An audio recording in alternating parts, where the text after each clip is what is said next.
Today's video is going to be purely just my voice, so I just wanted to try something new. Instead of just me being behind the camera, you get to see the kitties playing, and yeah, I hope you enjoy this type of video. It doesn't feel as like stressful for you guys to watch. So yeah, tell me how you enjoyed this over me talking to you straight on the camera. So today we're going to be covering the difference between good private breeders and bad private breeders. And there are so many other ones out there. I'm not saying like there's a lot, like a huge list. I'm just saying there are about 2 more breeders out there that have just different names, but they're essentially the same thing. So I'll be going over Responsible first. That has the most that I can tell you, because Irresponsible falls in the line of puppy mills, and we have already kind of covered that on the channel. So if you don't know what a puppy mill is and you don't really understand what a puppy mill does and why it's so not great, please go ahead and check that out. It's already on the channel. Yeah, so my name is Aquari Doyle. My purpose here on YouTube is to create animal-related educational videos just for you guys in general, so that way you can learn something new every day. And this will later on help me and my team open up our very own animal rescue center. So if you're interested in seeing that journey along the way, please go ahead and subscribe and turn on notifications so that way you can see this animal-loving journey, well, together, basically. So go ahead and check out the description of every single video. Of course, it's going to be different every time, depending on if I have links to provide for that video, so that way it's my evidence that I'm not just speaking out of opinion. And of course I'll have opinions, but that doesn't fall in the line of all the links we have below of all the research that we did for the video. So please go ahead and check that out down below. Do your research before commenting on the video if you're gonna say something that falls under opinion, because I don't want people looking at those comments and believing them to be true. So please, please, please do us a huge favor and do your research before commenting something that is just simply not true, like we did. So go ahead, underneath those links should be more links to go ahead and donate to if you are interested in donating to a certain organization that will help animals in the long run and in the short run. And we also have the Humane Society of the USA down below as well, so you can see any events that are going on near you, or just even virtual events if you're not comfortable with going out and about just yet. So now let's get on with the video. There are 2 types of private breeders, like I did say. There is the responsible type and the irresponsible, which is quite obvious. But let's go over what is the responsible breeders. So responsible, they're able to meet in person. Now this does depend because of what's been going on right now, so just keep that in mind when I say that. If they're not able to meet in person, they will really, really, really want you to be able to see their house, the way that they house the animal that they're breeding. And I specifically tried to make it where it's not just dogs. Some breeders have cats, they have other animals, so I'm trying my best to make sure I don't just simply just say dogs, because there are other animal breeders out there. If they're not able to meet in person, they should at least insist on a video call. That way you can see their house in the video call. But if you are comfortable and they are comfortable meeting in person, even in this time, and before this time, let's just say this had never happened and this is just what's going on right now. So when you go into their house, there should be minimal numbers of babies, basically.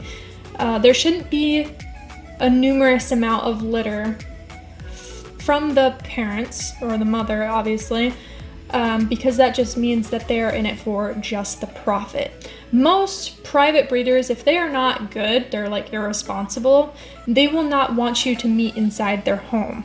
They'll want to meet somewhere else because they don't want you to see their situation, so that way you are more likely to buy from them if you do not see what you are not liking, if that makes any sense. So when you go into the house, you should also see if they are responsible enough that the housing for the animals is clean, like maintained, it looks good, they have proper ways to go to the bathroom, they have cleaned areas to eat. It should just be clean. It shouldn't be a huge mess, so that way they can't really function and play and enjoy themselves. It should be looking like a happy home for the meantime. And one thing that responsible breeders do want you to do is meet the parents and the grandparents if they are still there. If they are not, then we'll get to that later, but you should at least be meeting the parents. Most of the time they just want you to meet the mother, and that's pretty much what you want, is to meet the mom. You don't necessarily have to meet the father unless they encourage or you ask, and just it depends, but asking questions along the way is very highly encouraged.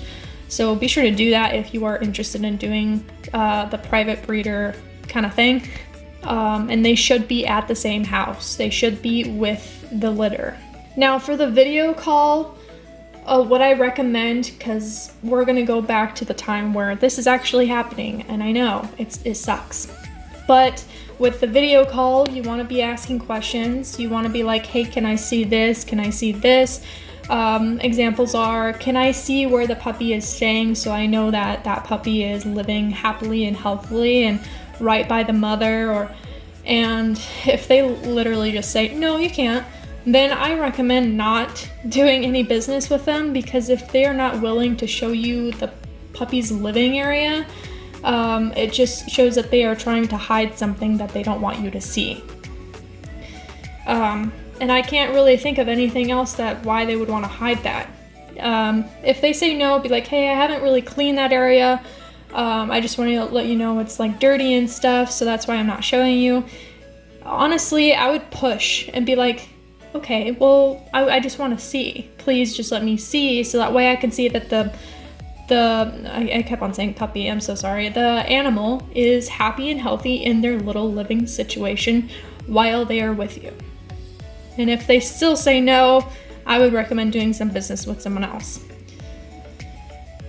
Okay, next thing is, they don't sell to the first person they meet with cash in hand. That is something that they should not do if they are a responsible breeder. A responsible breeder. I just want to put that out there, because irresponsible and responsible can easily be mistaken for each other. So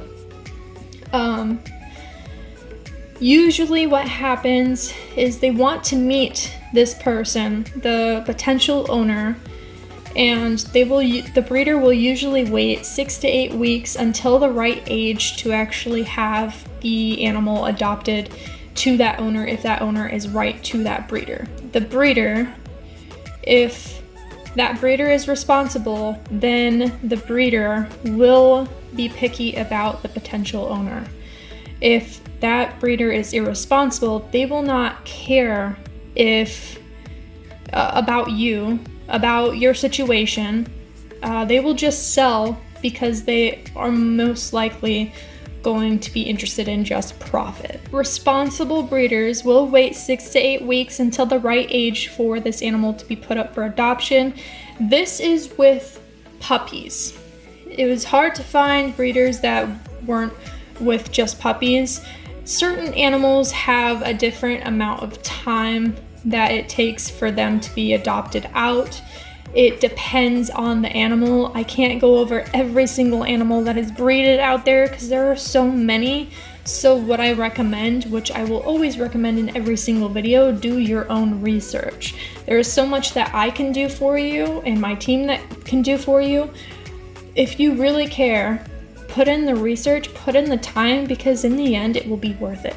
Okay, so the next thing is they have a really good reputation by providing healthy animals to good homes.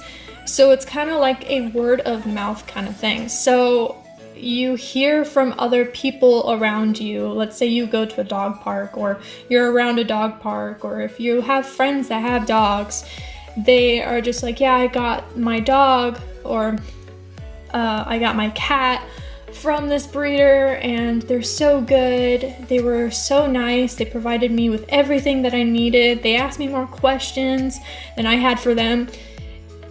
It's that type of reputation you want to be looking for, instead of breeders that just don't really care and you don't hear anything about them. So the responsible breeders will provide people that have actually bought from them. And when you get those people, you contact those people and you get the story from them.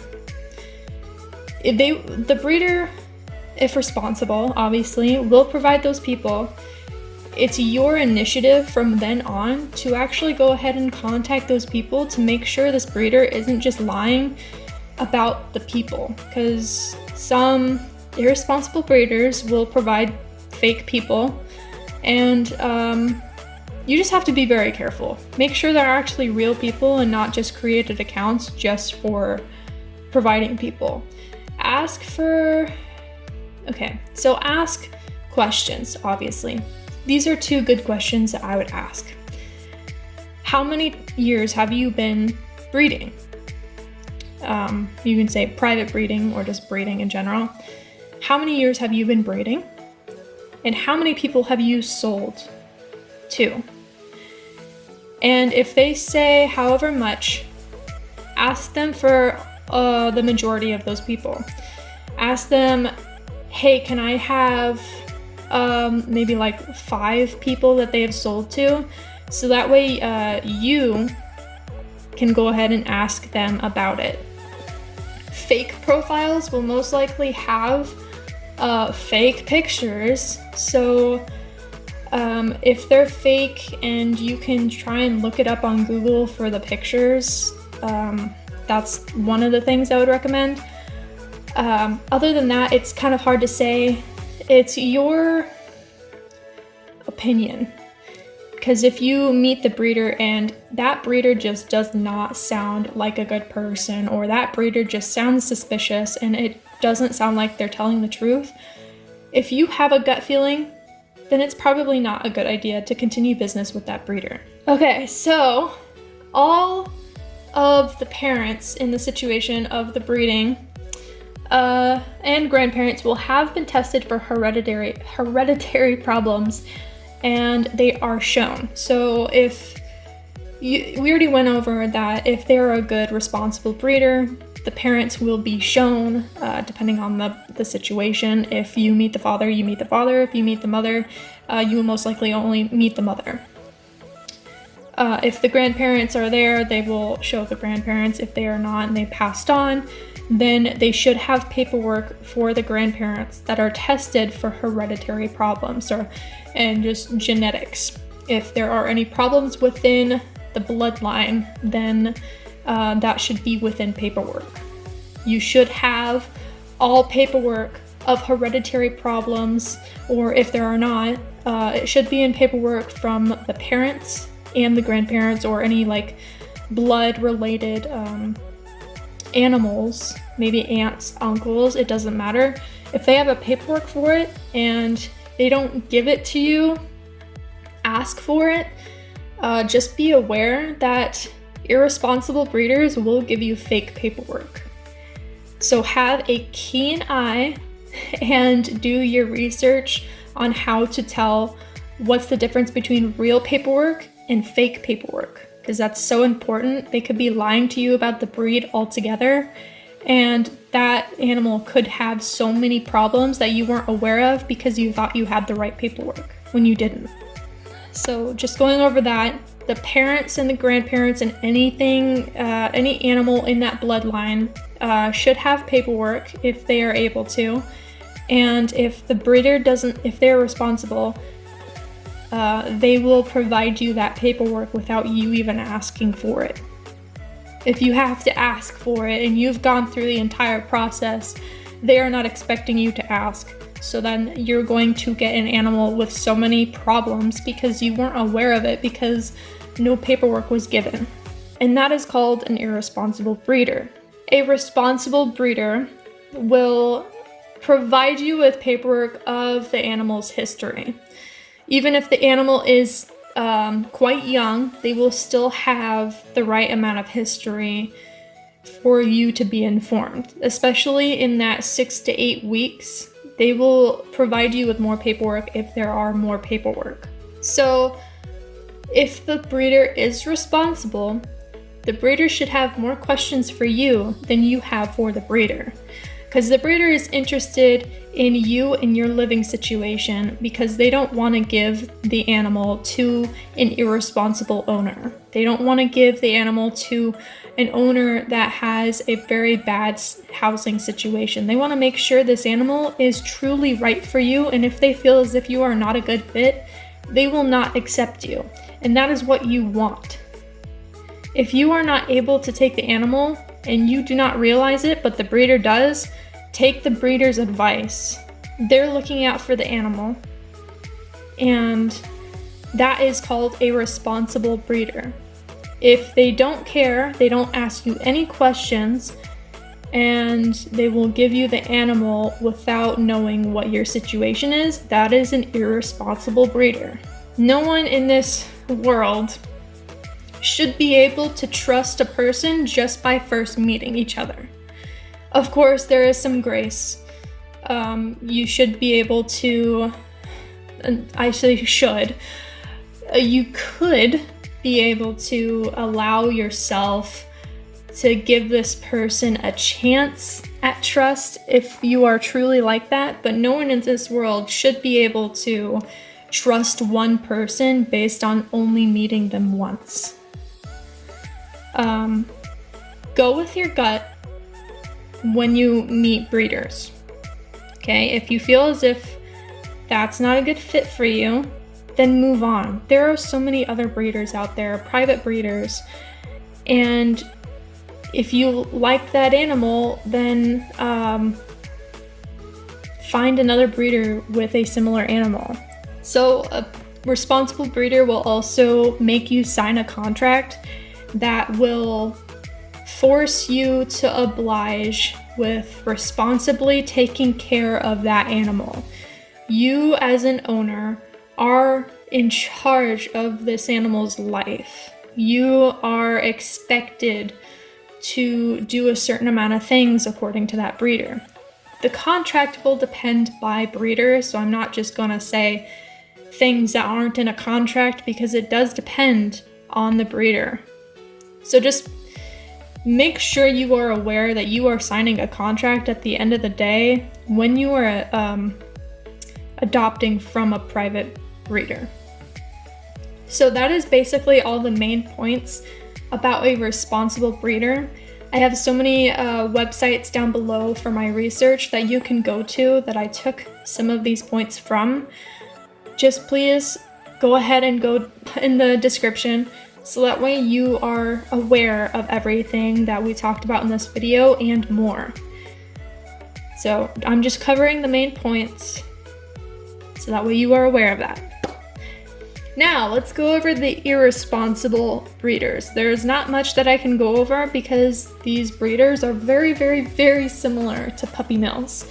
And I have already covered puppy mills, so I'm not gonna do it again. So irresponsible breeders. They're actually also called backyard breeders.